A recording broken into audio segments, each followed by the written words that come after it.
नया निर्णय लेने की परिस्थिति क्यों पैदा हुई। लगभग 2 साल पहले हम जनता दल यूनाइटेड में आए, तब एक विशेष परिस्थिति राज्य के सामने थी।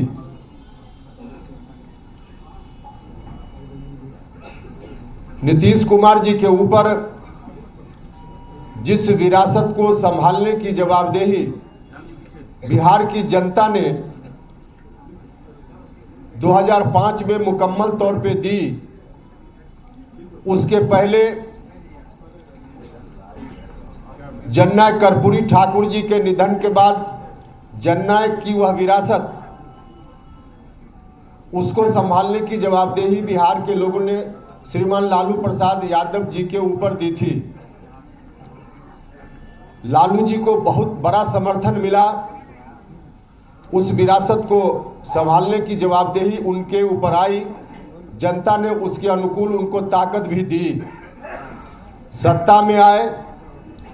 लेकिन कुछ ही दिनों के बाद शुरुआती दौर में तो निश्चित रूप से लालू जी ने भी जनता की भावना का ख्याल रखा और जननायक कर्पूरी ठाकुर जी की जो विरासत उनके हाथ में गई थी, उसके अनुरूप कुछ कदम उठाए।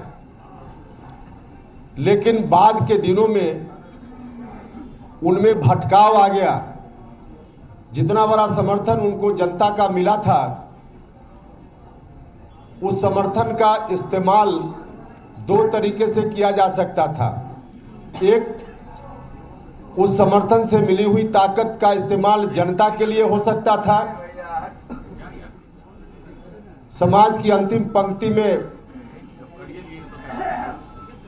खड़ा व्यक्ति, उसको समाज की मुख्य धारा में जोड़कर एक समरस समाज बनाने की परिकल्पना जो समाजवादियों ने कभी की, उसी परिकल्पना को जननायक कर्पूरी ठाकुर जी आगे ले जाना चाहते थे। यही उनकी विरासत थी और यही अपेक्षा लालू जी से भी थी कि लालू जी इसी रूप में जनता से जो ताकत उनको मिली है, आशीर्वाद मिला है, उसका इस्तेमाल करेंगे। लेकिन बाद में चलकर भटकाव उनके अंदर आ गया।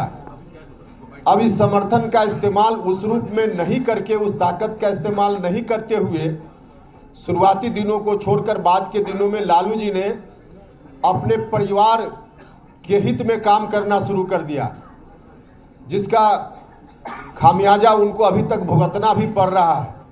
खैर वह विषय अलग है। लेकिन वहां से फिर नीतीश कुमार जी के ऊपर उस विरासत को चलाने की जवाबदेही बिहार की जनता ने सौंपी। 2005 के पहले 10-12 साल तक संघर्ष हुआ। 1994 में समता पार्टी बनी। जॉर्ज फर्नांडिस साहब के आशीर्वाद से नीतीश कुमार जी उस पार्टी के बिहार में मुखिया बने और फिर संघर्ष का दौर चल पड़ा। उस वक्त जो बिहार चल रहा था, जल रहा था बिहार, झुलस रहा था बिहार, जनता तंग थी, तबाह थी, परेशान थी।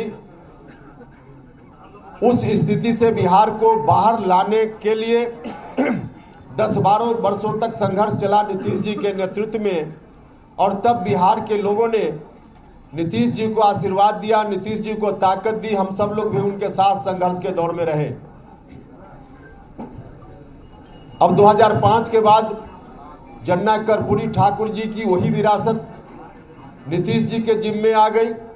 नीतीश जी ने उस विरासत को आगे बढ़ाने का काम अपने शासन काल के दौरान बहुत ही अच्छे तरीके से किया। इस बात के लिए मैं नीतीश कुमार जी का हृदय से धन्यवाद भी करता हूं। बिहार को उस खौफनाक मंजर से बाहर लगाने में उन्होंने पूरी ताकत लगा दी।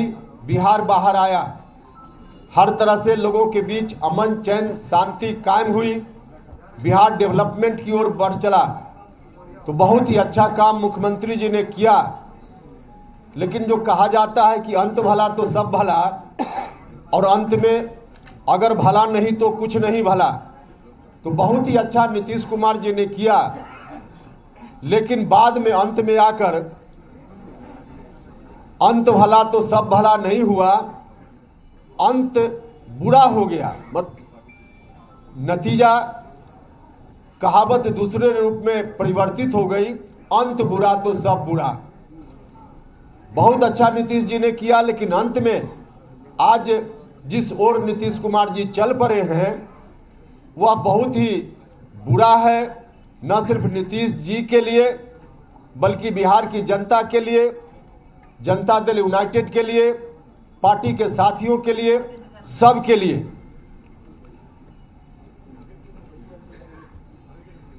2020 में विधानसभा का जो चुनाव हुआ था, उस वक्त हम उनके साथ फिर से चुनाव के बाद उनके साथ आ गए, क्योंकि उस वक्त बिहार की जनता का जो आदेश मिला था नीतीश कुमार जी को और मुझको,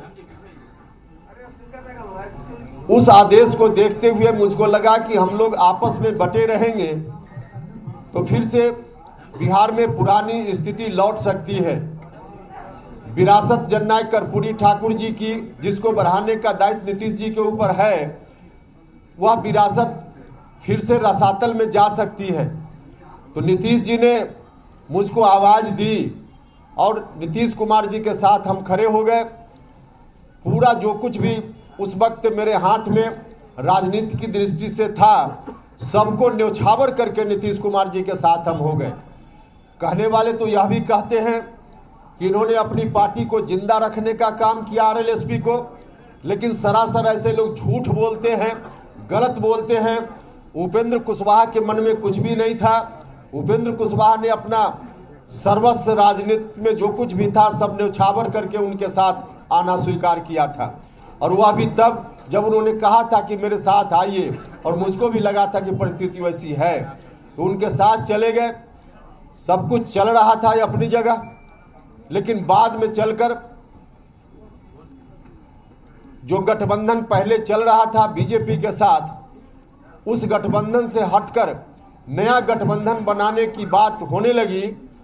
उसको भी हमने स्वीकार किया कि चलिए पार्टी की मजबूरी है तो इस गठबंधन को भी स्वीकार करना चाहिए।